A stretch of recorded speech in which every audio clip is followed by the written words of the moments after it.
अस्सलामुअलैकुम जी। तमाम देखने वालों को हसन मिरान मामा के चैनल पे बहुत बहुत वेलकम है। अल्लाह ताला आप सबको शादोआबाद रखे, हंसते रहें, मुस्कुराते रहें, सलामत रहें, सेहत वाली ज़िंदगी के साथ अल्लाह ताला सबको सलामत रखे, आमीन। और यहाँ पे आप देख रहे होंगे कि सुबह सुबह हम कहाँ और ट्रेन पे घूम रहे हैं, तो जो ये भी मैं आपके साथ शेयर करती हूँ। पूरा व्लॉग आज का देखने वाला है, बड़ा मज़े का व्लॉग होने वाला है। आपके साथ शेयर करूँगी कुछ परेशानियाँ, कुछ आसानियाँ, कुछ बातें। तो बस इस तरह ही हैं। और मामला तो यहाँ पे ये चल रहे हैं जी। अम्मी आई हुई थी, जैसा कि मैंने आपको बताया था ना कि वेडिंग सीज़न हो गया ऑन, और हमारी फैमिली में थी शादी। तो मामू के बच्चों की थी शादियाँ। अम्मी आई हुई थी इस्लामाबाद से। तो अम्मी मेरे इंतज़ार में रुकी हुई थी कि मेरा ऑपरेट होगा, तो अम्मी 10-15 दिन मेरे पास ठहरेंगी और फिर वापस जाएंगी। लेकिन बस जो अल्लाह को मंजूर है ना, कहते हैं होता वही, आप जितनी मर्ज़ी प्लानिंग कर लें। तो अब मुझे कुछ समझ नहीं आ रही कि मेरे साथ बना क्या हुआ है या क्या बनना है। तो वो आगे चल के मैं आपके साथ शेयर करती हूँ। लेकिन अभी के लिए ये कि मैं यहाँ पे ओरिएंटल पे इस मकसद से आई थी कि मैं हम लोग तो वैसे आए थे इन ड्राइव करा के। तो हम लोग पहुँचे हैं यहाँ पे बस स्टेशन, और वहाँ से मैंने अम्मी को बिठाया है उनकी वैन में, बस में, जिसमें उन्होंने ट्रैवल करना था इस्लामाबाद के लिए।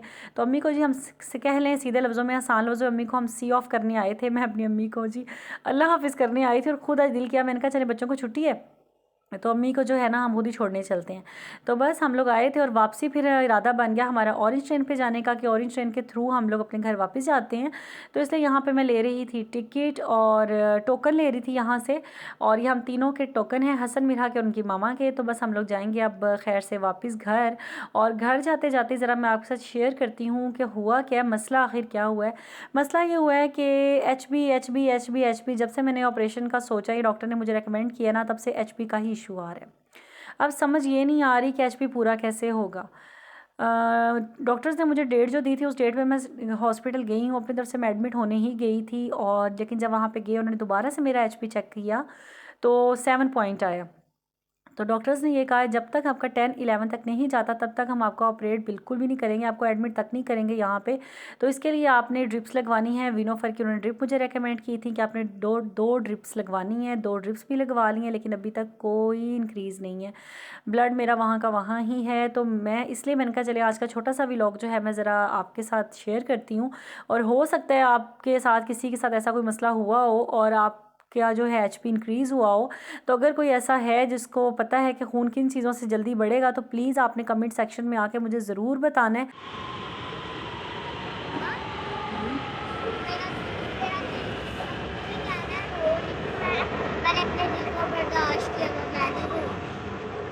अच्छा जी। तो मिरहा कह रही है मामा मेरा रोने का दिल कर रहा है, लेकिन मैंने खुद को बर्दाश्त किया हुआ है और मैं नहीं रो रही।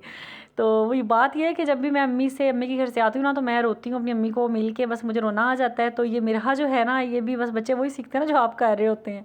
तो वो कहती है मैंने बड़ी मुश्किल बर्दाश्त किया। मैंने कहा अच्छा किया बर्दाश्त किया बेटा, रोते नहीं होते, दिल को मजबूत करते हैं, कुछ नहीं होता, नानो फिर आ जाएंगे, हम नानो घर चले जाएंगे। इस तरह कह के ना मैंने मिरहा का दिल जो है वो बहलाया है। तो बाकी बात ये है जी, मैंने मंगवाए हुए थे मिरहा के लिए स्ट्रॉ।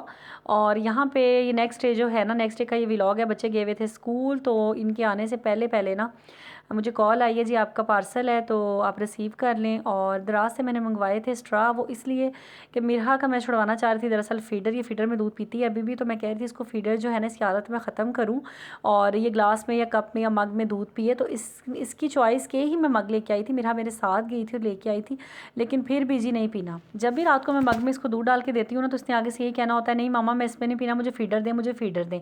फिर मैं देखते देखते मैं इस तरह मोबाइल यूज़ कर रही थी, एकदम मेरे जहन में आया, मैंने कहा चलें क्यों ना स्ट्रॉ ऑर्डर किए जाएँ, क्योंकि ये दराज वाले जो है ना स्पॉन्सर करते रहते हैं अपनी वीडियोज़ को। तो उसमें मेरे सामने एकदम से आंखों के आया, तो मैंने कहा चले मंगवा के देखती हूँ। और रिजनेबल प्राइस थे और स्टेनलेस स्टील के स्ट्रॉ थे, तो मैंने कहा चलें चेक करते हैं। और अल्लाह करे मैं इसमें कामयाब हो जाऊँ और मिरहा जो है ना वो दूध पीने लग जाए ग्लास में। क्योंकि फीडर जो है ना बड़ा ही बुरा लगता है, छोटे छोटे बच्चे हों नन्हे मुन्ने से, फिर तो आप उनको फीडर देते अच्छे भी लगते हैं। अब माशाल्लाह बड़े बच्चे हों और फीडर में पी रहे हो तो वाकई ऐसे ही अजीब सा ही लगता है। और वैसे भी डॉक्टर तो यही कहते हैं इसमें जरासीम बड़े होते हैं, ये है वो है। तो मैं बस यही था कि ये ना ग्लास में पीने लग जाए दूध। तो अभी मैं पार्सल खोलने ही वाली थी, तो इतने में बच्चे आ गए, तो मैंने कहा चलिए ये खुद ही खोलते हैं। मिरहा को कहती हूँ खुद ही खोले, इसको ओपन करे। तो बड़ी एक्साइटेड थी, बड़ी खुश थी कि मैं इसमें पीऊँगी। तो अल्लाह का शुक्र है पी रही है जब से आए हैं, अभी तक तो काम चल रहा है मेरा। और फीडर मैंने इसके हाथों में दिया था, मेरा आप खुद इसको फेंकोगी। तो नहीं मामा इसको रख दो, मैं फिर भी इसमें भी कभी कभी पी लिया करूँगी। मैंने कहा नहीं अब आपके लिए स्ट्रॉ आ गए हैं ना, तो आपने इसमें ग्लास में ही पीना है दूध। तो ये देखिए कितनी अच्छी इसकी क्वालिटी है, मुझे तो बहुत पसंद आए और रिज़नेबल प्राइस थे और साथ में इसके अंदर ब्रश भी है कि जिसके साथ इसको आप क्लीन कर सकते हैं। तो प्लास्टिक के स्ट्रॉ तो अच्छे नहीं लगते, तो ये है कि मुझे तो बड़े पसंद आए और अल्हम्दुलिल्लाह कि मिरहा जो है ना इसमें पीने भी लग गई है, मिरहा इसको यूज़ कर रही है और कह रही मामा मैं खुद ही वॉश करूँगी ना इसको, इसका वॉश का तरीका मुझे बता दें। तो जब मैं पी लिया करूँगी ना दूध तो मैं इस तरह ही करूँगी।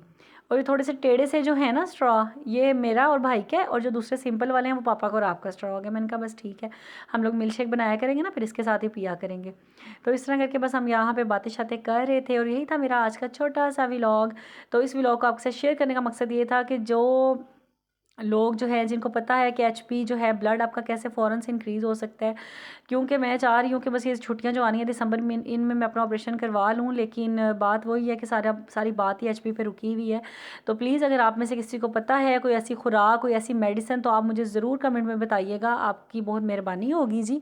और जो लोग फर्स्ट टाइम मेरी वीडियो देख रहे हैं आप सबको दोबारा से बहुत वेलकम है मेरे चैनल पर।